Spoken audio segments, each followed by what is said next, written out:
All right, so what's going on, everyone? We're gonna be working on the C6 today. I'm excited. It's been a long time coming for this project, but has something to do with that box behind me. So if you recognize it, S6 Racing, also the US version of AP Racing. So yeah, that means Corvette's getting AP brakes, at least up front they are. So we've got a right front and a left front. I've got 2 liters of R3 AP Racing fluid.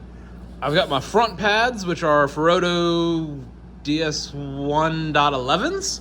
And I went with the Sprint kit with AP, so I'll unbox that in just a second.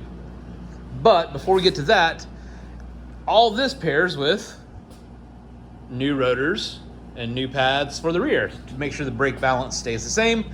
My old rotors, I would say, are a bit tired. There's a fair bit of crazing and surface cracks on both sides. Not enough to really keep going for the next season. So fresh rotors, fresh pads, and these pads are actually somewhere around here. These pads are Hawk ER1s.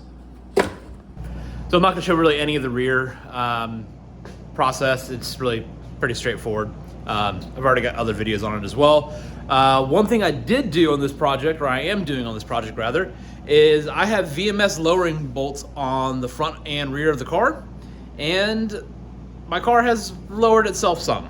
So what I'm doing is I'm just gonna be adding in a jam nut and washer on the bottom side of my spring.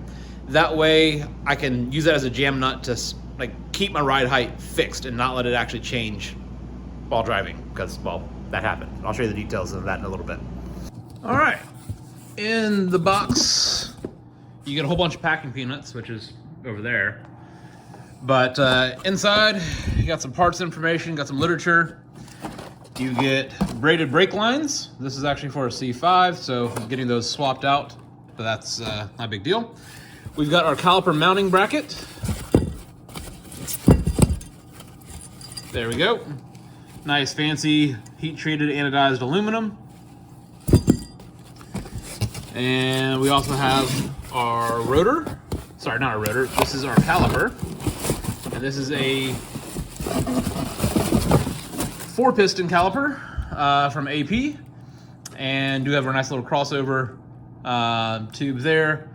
And this is the 8350 caliper. And again, this is the Sprint or small setup for the Corvette.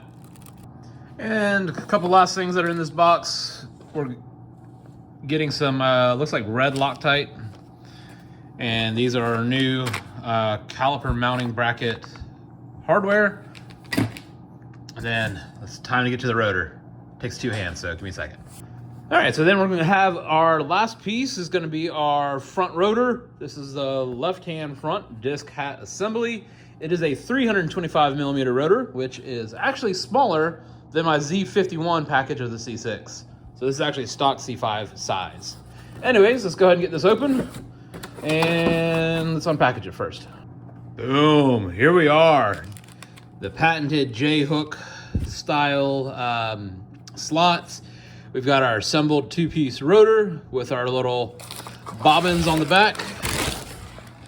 Cool, so you can see where it's kind of slotted in there. So when cold, it's gonna be on one side, when hot, it's gonna be on the other.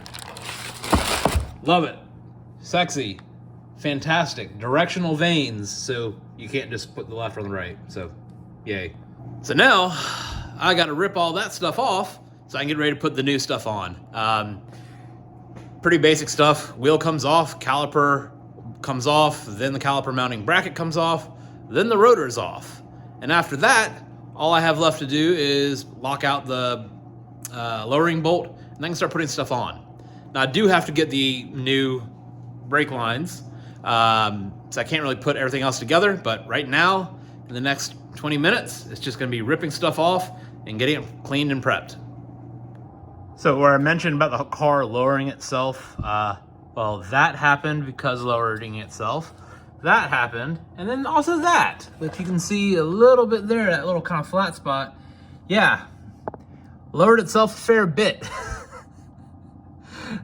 less than ideal. All right, so next what I'm gonna be working on is this brake line. So pretty straightforward what's happening here. You can kind of see it. We have our clip that's holding everything in. We have our line on the back, line on the front. So yeah, break that loose, let whatever drain. I've already drained the entire reservoir, so there shouldn't be too much that comes out.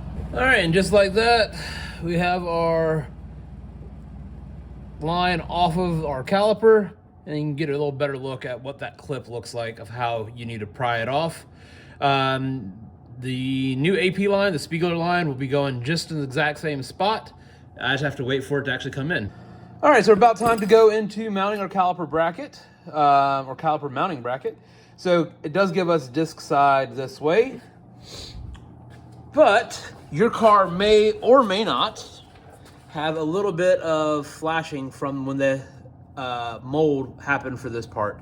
So you might need to take a hand file and barely kiss this down. Don't use a power tool on this because you can go too fast, too far, but you might need to take a little bit of some of this, this ribbing off, or parting line, whatever the heck it actually is. All right, so I got pretty lucky that I don't need to file any of my pieces down. I'm not sure about the passenger side yet, but we'll get to that one here in a bit. Yeah, so once this is on, you'll then be able to go to your caliper and so forth and so forth and so forth. All right, so once you have determined how much you need to remove and gone ahead and removed from that flash line, we're gonna go ahead and take the supplied Loctite. I believe it's 271, so red Loctite. We're just gonna add a dab onto this, not much at all. And we're gonna go ahead and torque to specified torque values. And now we are done mounting our caliper bracket. Yay. All right, so it's time to get the calipers mounted. So for this process, you do need to clean off their rust inhibitor. So just some soapy water. I got mine in a little spray bottle over there. So give us a quick clean and go ahead and get it seated on. Wait a second, we've got surface rust. Let's clean that off first, then we'll seat that rotor on, and then move on to the caliper. All right, so there's nothing too special about cleaning this surface. I just got some WD and gonna hit it with a wire brush.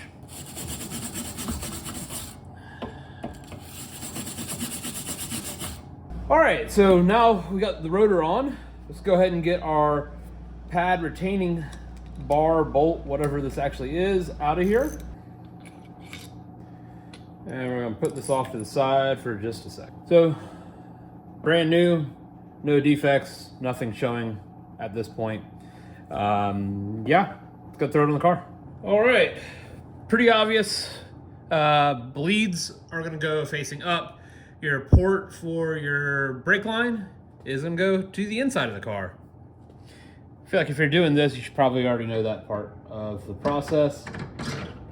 All right, and one of the great things about this kit is the pads go in super easy. There's no spring retaining clips to have to worry about. So once those are in, we'll get our retaining bolt back in place. And throw our nut on the back side. And I'm just gonna snug this up for right now. But of course there is a torque setting for this. All right, so after some back and forth, we finally got the correct brake lines to then go and throw it on the car. Pretty straightforward stuff. Brake line goes on, brake line attaches, torque everything right, fill. All right, so with our Spiegler kit, you're gonna start with crush washer, copper crush washer on one side, and it's gonna go ahead and go on to our fitting, and then you're gonna put your crush washer on the back side. Now, one thing to take note is, as it shows here on this, you actually have the ability to rotate this if needed. So if you do need to do that, you're gonna throw this in the vise, pretty much like so. And they give you a little plastic rod to thread in and adjust the angle of this to make sure that you're not pinching or rubbing in any position. All right, so once you got your factory plug removed, again, we got our brass on both sides. And we're gonna go ahead and see if we can get this threaded in.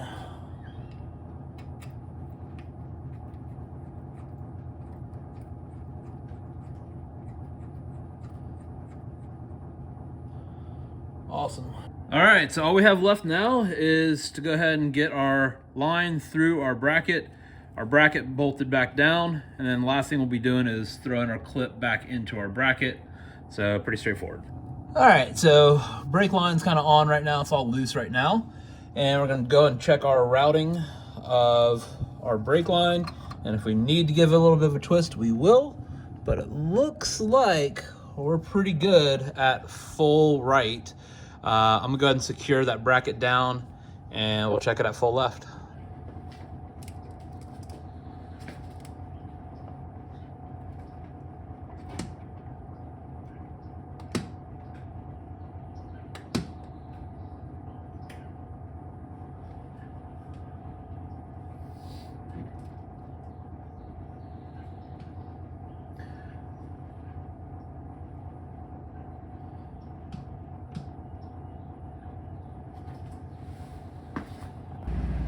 All right, so again, with our 13 mil on the back, our 17 on the front, we are tight. And we throw our clip back in. And we're ready to rock and roll. This side is done. All right, so the last thing we're gonna do is bleed the brakes. I'm actually gonna be using Motive Power Bleeder. That way I don't have to have someone helping me, and I'd open the hood, but that stuff's leaning against it. Anyways, order of operations is gonna be passenger rear, driver rear, passenger front, driver front. And being that we do have now fixed calipers, so we have a inboard and outboard bleed. So when we have those, we're gonna go ahead and do the inboard first, outboard second.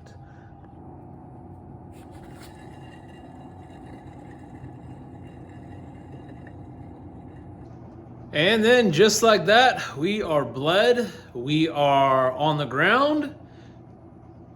Yay. So one thing that I am curious on, like right now, I've got those 3D printed about 12 millimeters worth of spacers, and it looks atrocious. God, that's horrible. But it's just to get it on the ground. The car's been in the air for a couple weeks. I just want it on the ground. I am curious if the 3D printed spacers can survive the torque wrench. So this is at 92 foot-pound.